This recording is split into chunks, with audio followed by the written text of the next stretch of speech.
this man Zayd was actually an Arab from the Kalbi tribe, which was a good tribe, and he was unjustly taken as a captive in like they used to raid places and they would take captives, and he was sold into slavery. Right, Haritha, his father, was of the Kalbi tribe there between Syria and Iraq, and then his mother was a Tai from Hatim a-Tai, from the same tribe of Hatim. So he was actually a noble from good birth, but what happens is he lives in this area. Now, this is an incredible event, I think, personally. What happens is Zayd, radiallahu anhu, is growing up here in the house of the Prophet ﷺ, and Haritha, his father, is looking for him, and then finally gets news from some pilgrims because Zayd meets some Kalbis on pilgrim, and he has to tell them because it would be a disservice, even though he's actually very happy where he is. He tells them, and the news gets wind to his father, and he comes with his uncle. And they come and they meet the Prophet ﷺ, and they explain to him what happened. Now here's somebody who was purchased, given to the Prophet by Khadija, and this is in the Arab situation, really kind of acceptable condition. So he says, let Zayd choose. I'm not going to. They say, we'll ransom him. We'll give you money. See, so they're recognizing, this is an unfortunate situation. We'll pay you for him. The Prophet ﷺ says, we'll let him choose. If he wants to stay with me, then he stays with me. If he wants to go with you, no ransom. And this is part of his justness, the Prophet ﷺ's fairness. So they bring Zayd to the Kaaba, and he meets his father. He recognizes him, his uncle, and he said, the Prophet ﷺ explains to him the situation, and Zayd radiallahu anhu, he says, I would choose no man over this man. Which is amazing because this is his father, who was a good man. He's been spending all this time looking for his son. So, again, this is a clear indication of who the Prophet ﷺ is. Because here's a man in his house, his slave, he's mamluk, and he's choosing to stay with the person that owns him over his freedom. And his father says, وَيْحَكَ يَا Zayd. Think about what you're doing. أَتَخْتَرَ الْعُبُودِيَّةَ عَلَى الْحُرِّيَّةِ. Do you choose to be a slave over freedom? And he says, I've seen things from this man, I can't leave him.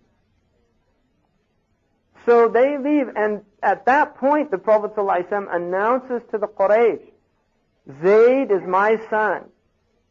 Right? Zayd ibni. So this is called tabanni in the Jahili, which again is a really significant event. He says, this is my son. Arithuhu wa yarithuni. I inherit him and he inherits me. And from that day forward, in the Jahili period, he's known as Zayd ibn Muhammad, no longer as Zayd ibn Haritha. Right. Now what happens is, he mentions about the drought and these things and the difficulty that Halima has. And then what happens is Quraysh is suffering because of the difficult weather and things. And Abu Talib has his two sons, Ja'far and Ali, who are very significant also later on. And the Prophet ﷺ agrees with Abbas, his uncle, to relieve Abu Talib, because he had a lot of children. So the Prophet took Ali, and Ali is a child now, small boy. And Fadl, who's the mother of Abbas, who's one of the first people, she has always loved the Prophet ﷺ incredibly. They decide to take Ja'far. And so Sayyidina Ali now becomes part of the Prophet ﷺ's household, right?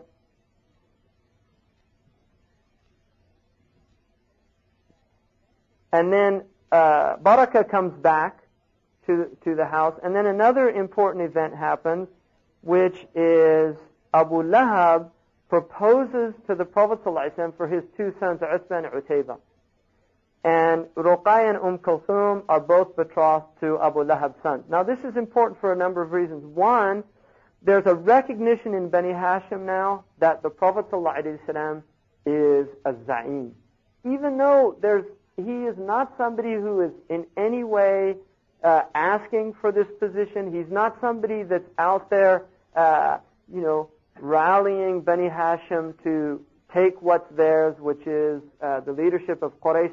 But they all recognize there's something extraordinary about this person, the sagacity of his intellect, the wisdom that he has, his abilities, the eloquence of speech. Although he spoke very little, when he spoke, everybody recognized that he had an eloquence that was unmatched in Quraysh, despite the fact that he's not speaking poetry. And so Abu Lahab is obviously here trying to get in, right? Because to marry his children to the daughters, in their culture, you're marrying also for social positioning. And so the Prophet ﷺ at this point is really not somebody that looks in terms of his material well-being. He's got some money now because of Khadija, but he's not a Makhzumi, he's not from the stronger tribes, he's not a Shamsi or an Umawi, he's a Hashmi.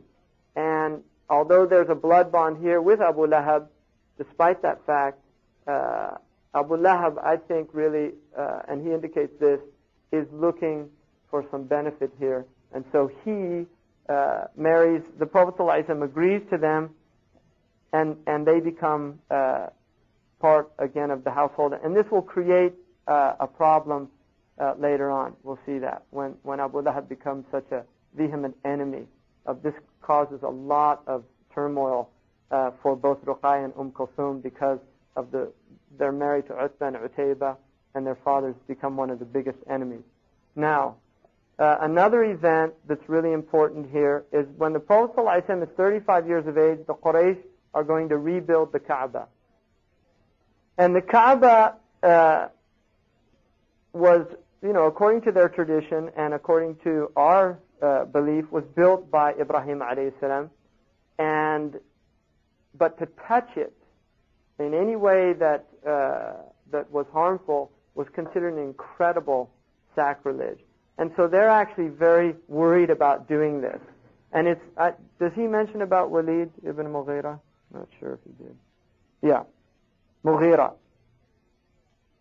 Walid ibn Mughira, who's very tough Qurayshi, they're all afraid to lay a hand on the Kaaba. And what happens is a snake is coming out every day when they go to do this. It's a mean-looking snake, and they take it as an omen, we shouldn't be doing this. Right? And then one day a bird comes and takes the snake off. And so they say, okay, now we've got permission. But they're all still really afraid. And Mughira goes up there and he says, don't be worried, to the Kaaba. Said, this is for your benefit. And he takes the first strike. What they do is decide to wait a day and see if Mughira drops dead or not. Right? And in the morning, Mughira's all right, and so they begin the rebuilding of the Kaaba. Now, he mentions also in here now that the Prophet ﷺ, important note, is that at the point where they finish rebuilding the Kaaba, and there's also something he doesn't, I don't think, mention in there, which is really significant, is that the Arabs collected the money for the building of the Kaaba, but it was on a condition that the money had no interest in it.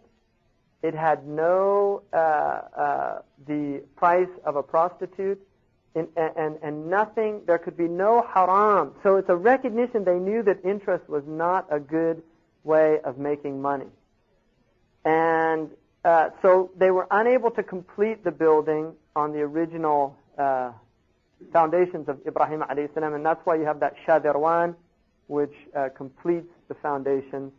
And so when they were arguing about who's going to put the black stone, which is the most sacred stone, in the Kaaba, who's going to put that in place, in the cornerstone, they start arguing, and each clan is saying, we're more rightful. So the Taimis want the honor, the Makhzumis want the honor, the Sahlis want everybody wants the honor.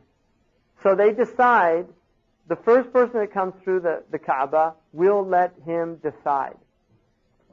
And sure enough, the Prophet ﷺ comes in, and they all see the Prophet, and they say, Radayna bil Amin. let Amin decide. So in other words, here's again an indication, because these are the a'yan. And remember, these are older men. The Prophet ﷺ is still a young man. He is not fully, because it was a society based on elders. So these are going to be men in their 50s and 60s who are tribal chieftains. Right? So the fact that the Prophet ﷺ is a young man coming in, he's not fully admitted into this group yet. I mean, they see he's up and coming, right, leader, but he's not really admitted into the group. So that's important to recognize their psychology. But when they see him, رَضَيْنَا بِالْأَمِينَ, they recognize this, we're all content with this. He lays out the cloth, has each group pick a corner of the cloth, they lift it up, and then he himself places the stone in the Kaaba. Now what happens now is that the Prophet ﷺ begins to have dreams. And this is the beginning of prophecy. He starts having true dreams. And then at the age of 40, when these dreams begin to occur, he is going off to a place, Ghar al-Hira is just outside of, right, you have the city. Ghar al-Hira is a mountain. There's a cave at the top of the mountain, which is just outside the city, and you can actually see from the cave, you can see the Kaaba. I don't know if you can anymore because of the building, but yeah, you can see the Kaaba from the cave. So it's really not far outside of the city. The Prophet ﷺ would go to this cave, and according to the tradition, that he would do it for tahannus. And hence, in Surah Al-Waqi'ah, hence means shirk. So hence is like idols. It's shirk. Tahannus is from tajannub. It means to avoid the idols. So the Prophet ﷺ is going to this place outside Mecca to get away from the idols. And this is the Hanif tradition. And he's doing the ibadah that he was doing, his meditation in the cave, and he has a vision, which is that, I mean, not a vision actually, he sees the angel. So it's actually a clear seeing. The angel comes and tells him to read, and he says, "Ma ana biqari," I don't know how to read. Now it's important because the angel takes him and squeezes him until he thought his sides were going to burst. The ulama say one of the meanings of this is in recognizing the difficulty of the Quran. The Quran is not an easy book. It's literally it's going to squeeze the nafs, right? It's going to completely take you to a point where your nafs can't bear it anymore. And so he does that 3 times. And each time the Prophet says, "I'm not a qari." And qari, important to note, qari to the Arabs meant somebody who could read. I mean, generally they say reciter. But qari is an interesting word because it means both a reader and a reciter. The Quran is a recitation, it's also a reading. And so the qari, he was not a reciter. He did not recite poetry, the Prophet ﷺ. He was not known as a rawi or a qari, but nor could he read. So it really has a couple of meanings. And then the Prophet ﷺ is told by this angel in the form of a man that he is Jibreel, and this is prophecy.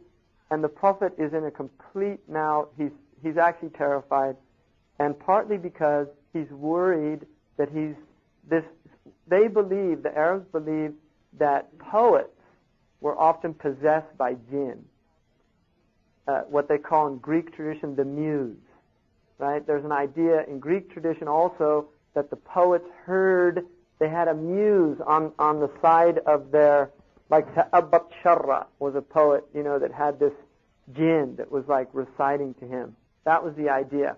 And so he was actually terrified that this was a jinn. He goes down to Khadija very significantly. He's shivering because of this experience. And you can imagine this is an incredibly traumatic experience for a human being to go through. And also because in somebody with the Prophet's his absolute balanced nature is worried that, it's an unbalanced experience, right? It's uncanny. And so there's that element there. So I think we should all recognize that the Prophet ﷺ in this situation is really troubled by this.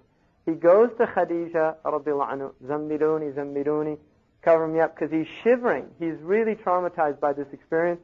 And then she asks him what happened. And he tells her what happened. Now Khadija, a couple of things. One, if we recognize that she was aware at a certain point this is going to happen, because she really did have a knowledge that the Prophet ﷺ was going to be a prophet. So she's not, now finally it's making sense. In other words, this really is what she's been waiting for. And she confirms it to him and tells him, reminds him, you take care of the orphan, you look after the widow, you give sadaqah, you give charity to people in need, and you help the oppressed. How could your Lord abandon you? In other words, doing all of these upright things, how could this be an evil experience? Because the evil influences in the world only have access to people that open up venues for them. And you have never left a venue open for them. So how can the jinn, have access to you? And then she says, let's go to Waraqah bin Nawfal. Now this is a really important and significant event also, because one, it teaches us something really important, and that is, when in doubt, go to an expert. Right? فَاسْأَلُوا أَهْلَ الذِّكْرِ إِن كُنتُمْ لَا تَعْلَمُونَ. If you don't know, go ask somebody who has expertise, who's adept at the situation. And so they go to Waraqah bin Nawfal, and Waraqah, this is the Namus. This is the Sharia. This is what came to Musa. And you are a prophet. So he's confirming now. So now he has a confirmation from Khadija, and he has a confirmation from somebody who's an expert.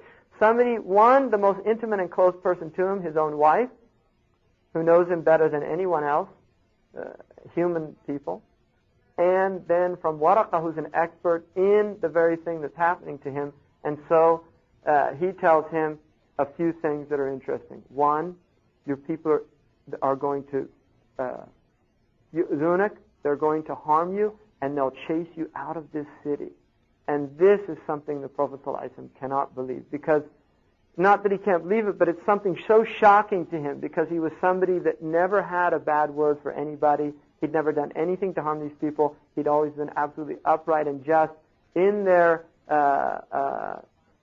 city and in their tribe. And so he's deeply shocked by that.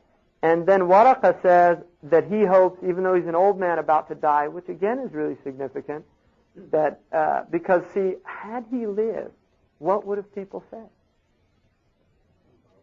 What's that? That he taught him.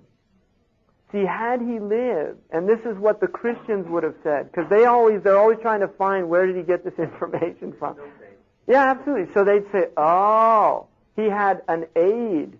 Waraqah bin Nawfal was with him throughout his mission, teaching him the Bible. And you see, it's important. Waraqah dies immediately after this. But he says, and this is a proof he was a Muslim, he says, I would that I would live to be with you to give you victory on that day. And then he kisses him. And then, so he's had these two assurances now. And then the next revelation, so the first one is Iqra, and then the next revelation is a single letter, right? Noon. And then وَالْقَلَمِ وَمَا يَسْطُرُونَ. So it's very interesting that the first revelation is Iqra, write, and then the second revelation is Noon, right? وَالْقَلَمِ وَمَا يَسْطُرُونَ. I mean, read. So here, the first two revelations are related to how we learn, right? Through reading and writing, right? Transmission of knowledge. And then waduha, there's a period, a break here, and a period. Now, what happens is the worship. The Prophet is commanded in the Quran, فَاسْتَعْ بِمَا تُؤْمَرْ وَأَعْرَضْ عَنِ الْمُشْرِكِينَ. He's told in the Quran, Do what you're commanded to do, submit to it, and avoid the mushrikeen. In other words, don't fight them, don't do anything, just avoid them. And this verse in the Quran, once the Prophet was at the Kaaba, and he read that verse, and a Bedouin was there, and he went into sajda. And the Arab said, did you change your deen? And he said, La wallahi. He said, by Allah, I didn't change my deen. They said, why did you make sajda? He said, because of the fasaha of those words. The power of those words. He was just so impressed by the fasda bima tu'mar, He was so impressed by that it put him into sajda, which again, it's just telling us they really recognize the power of this book. So he's commanded to do that, and he says that the religion's based on ritual purification and prayer.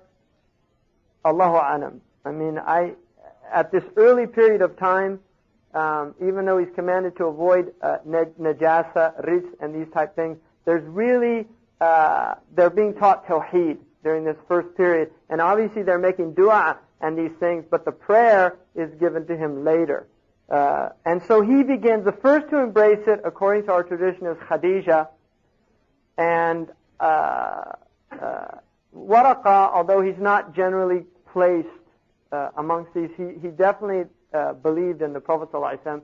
But from the Ali in the household accepts, and he's only 7 years of age, he's a small boy. And then Abu Bakr, who's his closest friend from the Taymi clan, he also embraces it, and Zayd, who's still the adopted son of the Prophet because that hasn't been abrogated. And then what happens is some of the others, like Abdu Amr is a very interesting person. He's known as Abdurrahman bin Auf later. The Prophet didn't like the name Abdu Amr, which is like a Jahili name.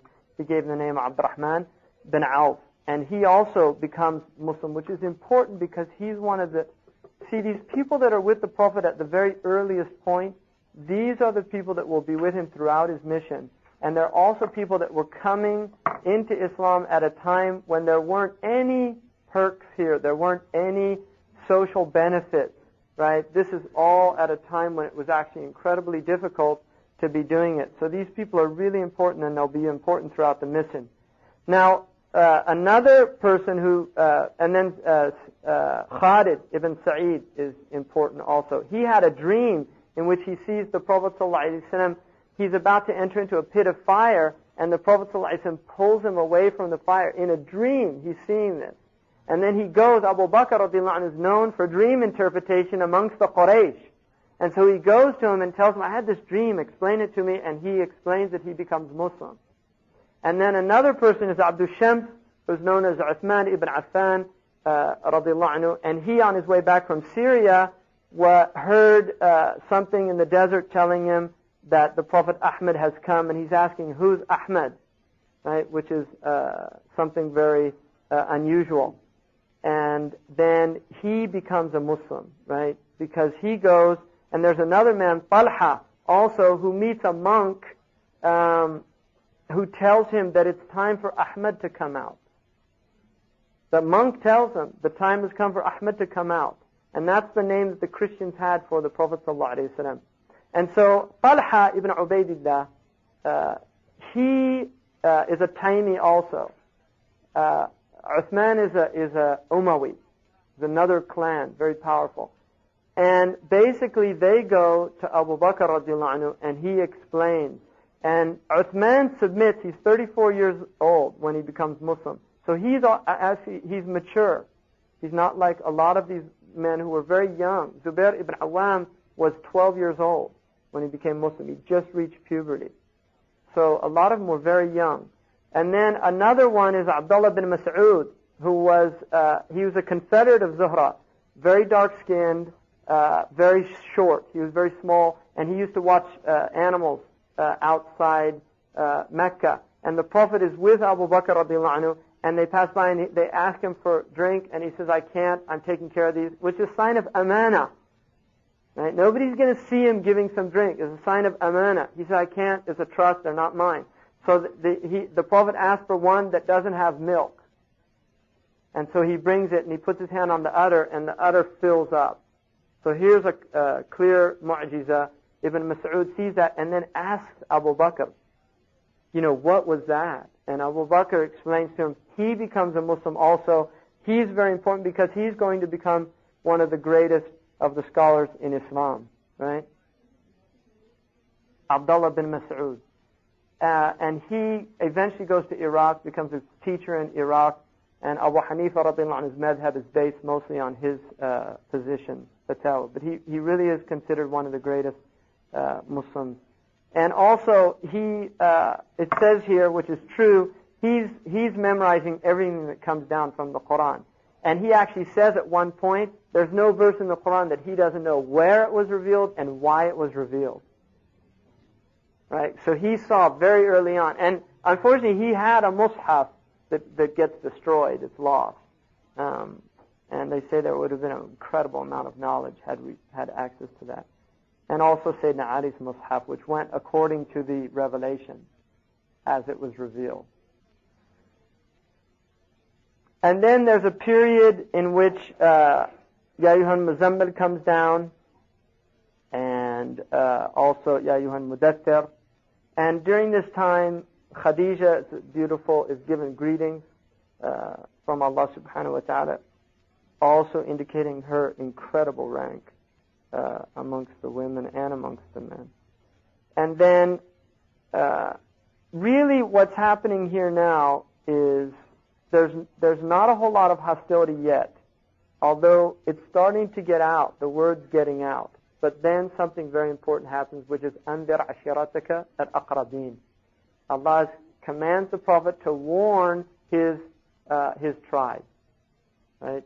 And this is a command. So now he has to go to his tribe. And what happens here is he calls the people, the Quraysh, to a gathering. Not Quraysh, Bani Hashim. And he tells them that the first time they eat, and then as he's about to talk, Abu Lahab gets them out.